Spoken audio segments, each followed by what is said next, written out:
ជួបគ្នាពេលវេលាធ្វើឲ្យយើងបានស្គាល់ចិនក្តីស្រឡាញ់ជ្រាបពេញបែងដងមកនឹងអូនជាគូជីវិតរស់រួមមិនជាមនុស្សដែលបងប្រាថ្នាមានរូបអូនបែងដងបងគ្រប់គ្រាន់ហើយស្រស់ត្រានត្រៃតែនៅក្បែរបងក្រុមពេលទោះបីមានអងសង្យ៉ាងណាក៏ជីវ៉ាមិនដែលងាករេមានមេកាន់ដៃបងដើរទៅមុខរួមគ្នាអងចៅចិនដាប្រាថ្នាផ្សងជួបគ្រាប់ជាតិទោះយើងធ្លាប់ឃ្លាតតែយើងនៅតែអាចចាប់បា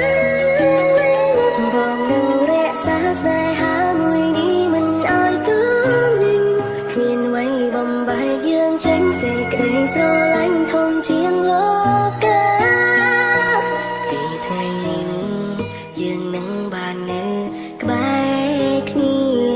បងនឹងអោបពុំនីជាប់ក្នុងអោរាហើយផ្ដល់តែសេចក្តីស្រឡាញ់